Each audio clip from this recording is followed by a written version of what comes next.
Is Ohm's law. This is a very important topic, कह सकते हो मोस्ट इंपॉर्टेंट टॉपिक है चैप्टर का, ओम्स लॉ।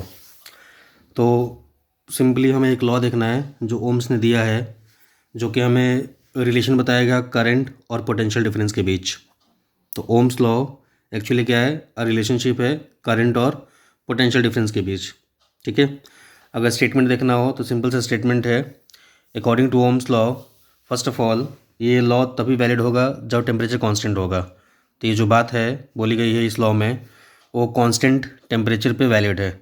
अगर हम किसी भी अप्लायंस को लॉन्ग टाइम के लिए यूज़ करते हैं तो थोड़ा सा हीट प्रोड्यूस होता है और उसकी वजह से टेम्परेचर चेंज होता है, तो वहाँ पे ये परफेक्टली वैलिड नहीं होगा। तो ये जो रिलेशन है, जो लॉ है, उसका वैलिडेशन कब है? जब टेम्परेचर कांस्टेंट है। Okay, so at constant temperature the current flowing through a conductor, obviously current कहाँ फ्लो होता है? कंडक्टर के थ्रू। और पोटेंशियल डिफरेंस कहाँ एक्ट होता है? एंड्स पे, टर्मिनल्स पे। जो एंड पॉइंट्स होते हैं, टर्मिनल्स होते हैं, वहाँ पे लगता है potential difference. So the current flowing through a conductor is directly proportional to the potential difference across its ends. Okay, मतलब सिंपल सी बात है, मैथमेटिकली देखो तो जो करंट है वो directly proportional to potential difference है। I is proportional to V, या इसको हम V is proportional to I भी लिख सकते हैं। ठीक है, यही तो बोला है स्टेटमेंट में, at constant temperature the current flowing through a conductor is directly proportional to potential difference. So current को प्रोपोर्शनल टू वी लिख सकते हैं या वी प्रोपोर्शनल टू आई लिख सकते हैं। एंड आपको पता है जब भी प्रोपोर्शनैलिटी साइन हटाते हैं तो उसके लिए कांस्टेंट यूज़ करना पड़ता है बैलेंस करने के लिए, तो कांस्टेंट यहाँ पे आर है। ओके, प्रोपोर्शनैलिटी साइन हटा के जब इक्वल टू लिखोगे तो ये कांस्टेंट यूज़ करना पड़ेगा, and that constant is R here, जिसको हम कांस्टेंट ऑफ प्रोपोर्शनैलिटी कहते हैं। उसको आप रेजिस्टेंस भी कह सकते हो। सो ये जो अल्टीमेटली फॉर्मूला बना V is equal to R I. Okay, इसमें भी पता है आपको वोल्टेज है, शुरू से पढ़ रहे हो। आई करंट है, जो नया टर्म आया that is R, R is resistance, जिसके बारे में नेक्स्ट टॉपिक में देखते हैं प्रॉपरली। अभी वैसे समझो कि ओम्स लॉ के अंदर जो कांस्टेंट ऑफ प्रोपोर्शनैलिटी है दैट इज़ रेजिस्टेंस। वैसे नाम से क्लियर हो रहा होगा, रेजिस्टेंस नाम है तो कुछ रजिस्ट करने का काम है इसका। और क्या रजिस्ट करेगा ये, वो आगे देख सकते हैं हम। देखो, so V is equal to R I, पहला फॉर्मूला बना V is equal to R I, या इसको आप ऐसे भी कह सकते हो V is equal to I R, याद रखने के लिए V is equal to R I बोलो या V is equal to I R कह सकते हो। ठीक है, ऐसे याद रखना, Veer V is equal to I R. कई लोग यहाँ वहाँ करके टर्म्स गड़बड़ कर देते हैं, तो ऐसे आप इसको याद रख सकते हो, V is equal to I R, वीर।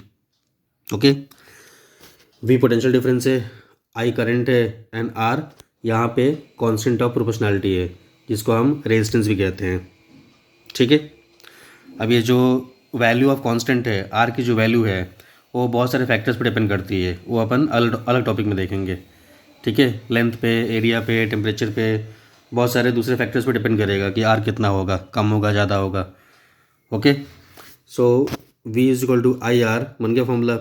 अब इसमें से अगर R का फॉर्मूला बनाना चाहो तो क्या बनेगा? R को इधर ही छोड़ दो, यहाँ V है, I के साइड से करोगे तो नीचे आ जाएगा I। तो R का फॉर्मूला क्या बना? V is equal to R is equal to V upon I, ये R is equal to V upon I. तो अगर सिंपल टर्म्स में देखो तो R क्या है? Ratio of voltage to the current. R को ऐसे डिफाइन कर सकते हैं ना हम, ratio of potential difference to the current is resistance, resistance is V upon I. तो मतलब वोल्टेज और करंट का रेशियो है वो, वोल्टेज को करंट से डिवाइड करोगे तो रेजिस्टेंस आएगा। ठीक है, फाइन। तो अगर यहाँ से आप रिलेट करना चाहो, ये तो क्लियर हो गया कि V और I डायरेक्टली प्रोपोर्शनल है, मतलब वोल्टेज बढ़ाओगे करंट बढ़ेगा, वोल्टेज कम करोगे करंट कम होगा। लेकिन अब अगर हम रेजिस्टेंस की बात करें तो रेजिस्टेंस डायरेक्टली प्रोपोर्शनल आ रहा है V से, रेजिस्टेंस डायरेक्टली प्रोपोर्शनल आ रहा है V से, मतलब वोल्टेज बढ़ाओगे तो रेजिस्टेंस बढ़ेगा, वोल्टेज कम करोगे रेजिस्टेंस कम होगा।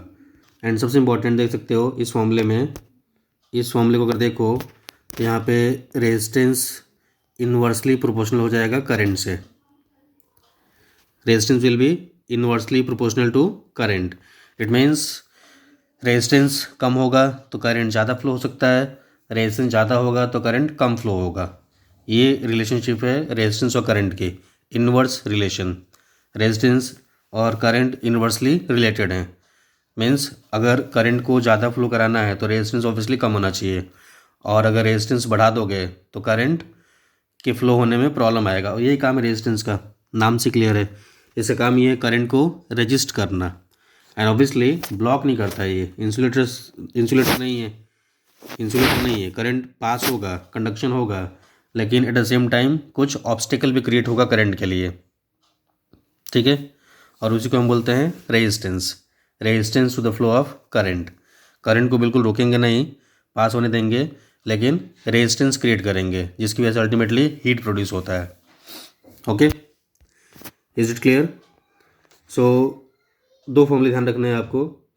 रेजिस्टेंस क्या है? Ratio between voltage and current, means V upon I is equal to R। या फिर अगर ये बेसिक फॉर्मूले याद रखो तो इससे बाकी सारे फॉर्मूले अपने बन जाएंगे। V is equal to IR, तो वहाँ से I का फॉर्मूला बना सकते हो V अपन R, R का बना सकते हो V अपन I। तो ये सारे फॉर्मूले कहाँ से बन रहे हैं? इसी बेसिक फॉर्मूले से, V is equal to IR से। साइड चेंज करके हम अलग अलग फॉर्मूले बना सकते हैं, बनाने हो तो, ठीक है। तो यहाँ से हमें रेजिस्टेंस का डेफिनेशन मालूम पड़ा।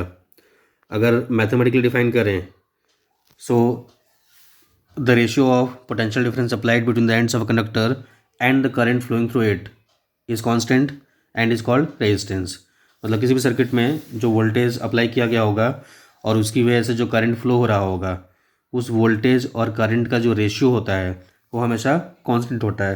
क्योंकि ओम्स नहीं बोला ये कि करंट और वोल्टेज डायरेक्टली प्रोपोर्शनल है, तो वोल्टेज डबल करेंगे तो करंट डबल हो जाएगा, वोल्टेज ट्रिपल करेंगे करंट भी ट्रिपल हो जाएगा। तो ऑब्वियसली जब सेम चेंज हो रहा है तो उनका रेशियो तो कांस्टेंट ही आएगा ना, ठीक है।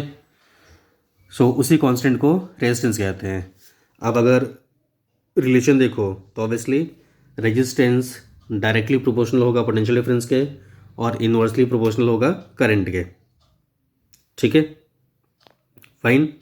या अगर आप इसको करंट के पॉइंट ऑफ व्यू से देख रहे हो तो करंट डायरेक्टली प्रोपोर्शनल होगा वोल्टेज से, और करंट इनवर्सली प्रोपोर्शनल होगा रेजिस्टेंस से।